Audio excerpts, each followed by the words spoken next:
parler d'un sujet qui touche tout le monde. Et ce sujet, c'est la confiance en soi. Alors qu'est-ce que c'est la confiance en soi? J'ai pris une définition sur psychologie.com. Avoir confiance en soi, c'est quand on est capable de se connaître, on croit en son potentiel et en ses capacités. Le premier point que j'ai répertorié, c'est le fait de ne pas fuir le regard. Donc le fait de ne pas fuir le regard, en fait le fait de regarder quelqu'un et d'appuyer le regard, de regarder droit dans les yeux, la personne en fait va se sentir plus en confiance avec quelqu'un qui a peut-être plus de caractère et du coup ça va la mettre en confiance, ça va appuyer en fait une personnalité. Le point que j'ai répertorié et que je trouvais hyper intéressant à dire, c'est n'imitez pas. Donc voilà, c'est bien parfois de prendre quelqu'un en modèle, c'est parfois chouette de s'inspirer de quelqu'un, mais il faut être soi, il faut rester basé sur soi, il ne faut pas devenir quelqu'un d'autre. C'est-à-dire qu'il faut s'écouter, écouter ses sentiments, écouter qui l'on est, qui l'on veut, ce dont on a besoin, ce dont on a envie. Il faut s'écouter soi et pas faire semblant de s'écouter soi en copiant quelqu'un d'autre. On est un individu à part entière et il faut surtout se mettre ça en tête en fait. Point que j'ai répertorié, donc c'est le fait de ne pas choisir des objectifs irréels. Forcément, si vous prenez des objectifs qui semblent inatteignables, forcément vous allez être déçu de vous-même et vous allez vous croire nul, alors qu'en fait non, vous n'êtes pas nul, c'est juste que vous n'avez pas forcément les outils adéquats, le temps adéquat, ou même votre objectif est beaucoup trop compliqué, vous sautez des paliers et du coup vous vous trouvez nul, alors que non, presque n'importe qui ne réussirait pas à faire ça comme ça. Progresser, donc il faut jamais se baser sur un échec, il faut toujours prendre cet échec comme une leçon et augmenter en fait sa façon de persévérer. Il faut vraiment tirer des leçons en fait des expériences et il n'y a que comme ça en fait qu'on comprendra là où on a merdé, on comprendra nos erreurs et en fait le fait de ne pas avoir confiance en soi, ça fait en sorte que parfois on manque des initiatives, on manque des projets, on manque des choses qui nous font envie tout simplement parce qu'on n'a pas confiance en nous. Les personnes qui n'ont pas confiance en elles vont tout le temps se dévaloriser. Elles vont imaginer que personne ne voit réellement leur qualité, elles vont toujours trouver une excuse en fait pour se rabaisser et voilà. Le fait d'avoir confiance en soi en fait, au fur et à mesure, ça va nous apporter le fait d'être plus autonome, de penser par nous-mêmes et d'être plus libre en fait, de ne pas se rattacher à des idées que les gens ont sur nous, etc. Comme je le disais précédemment, on a une identité à part entière.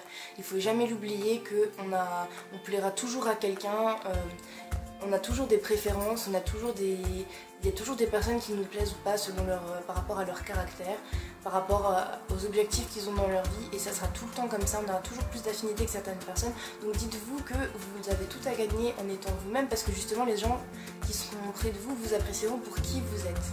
Alors ensuite j'ai voulu répertorier les causes du manque de confiance en soi. Donc le manque de confiance en soi peut venir de plusieurs choses. Par exemple, une trop forte présence parentale ou justement un manque d'autorité parentale.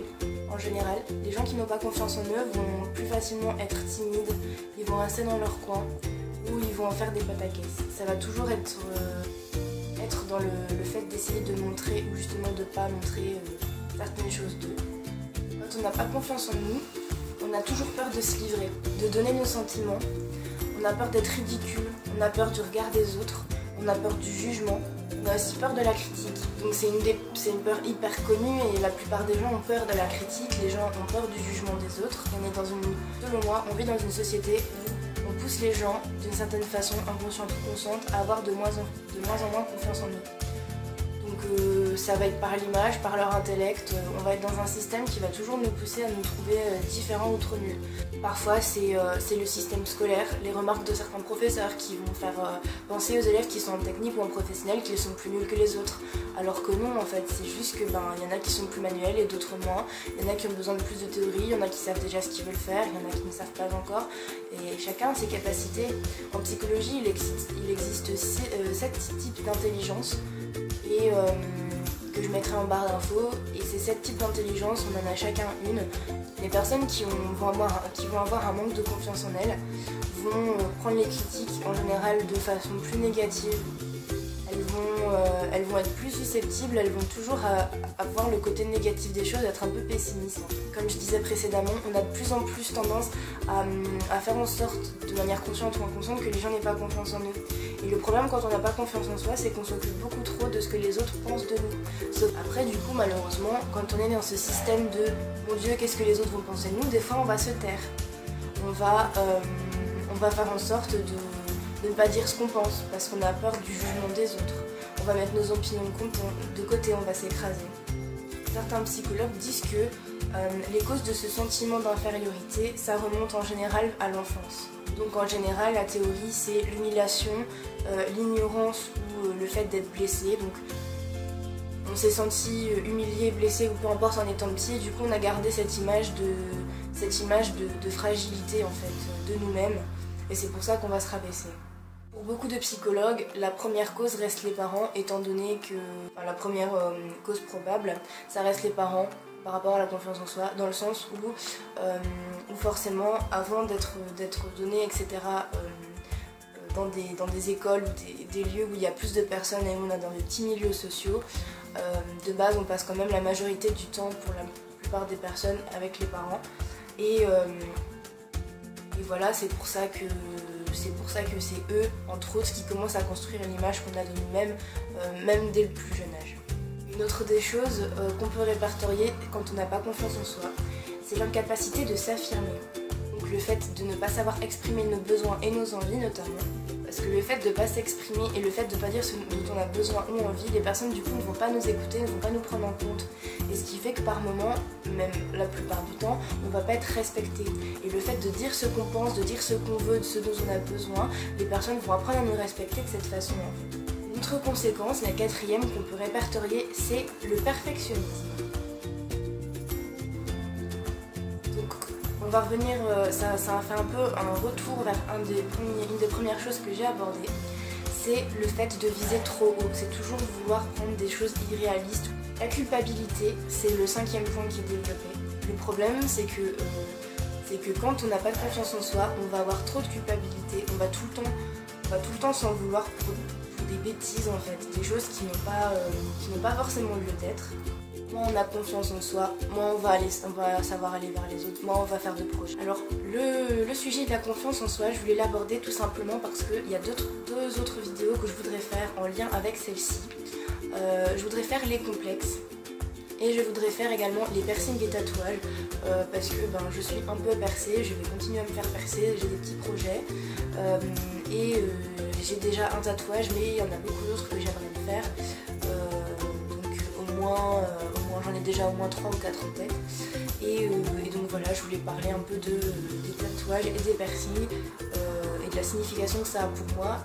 Et pour moi, cette signification est en lien avec les complexes et avec la confiance en soi, avec, on pourrait faire résumer les étapes de la vie ou des événements marquants du moins. Je pense que pour avoir confiance en soi, il faut vraiment savoir s'affirmer. Tous les choix que j'ai pu faire dans ma vie ont fait qu'au fur et à mesure, j'ai acquis la confiance en moi. Donc, par exemple, c'était notamment, pour moi, c'était la perte de poids, c'était le fait d'avancer dans mes convictions, le fait de faire des études qui me plaisent, de faire plein de choses comme ça, de m'habiller comme je veux, de faire ce que je veux, et puis notamment de me faire tatouer, percer, et donc d'adopter une image en fait une image qui me ressemble en fait. Parce que de toute façon, peu importe ce qu'on fera dans notre vie, on sera critiqué. Voilà, je sais très bien qu'il y a des personnes dans mon entourage qui m'apprécient pas forcément, enfin dans mon ancien entourage qui m'apprécient pas forcément, qui continuent à regarder ce que je fais, qui continuent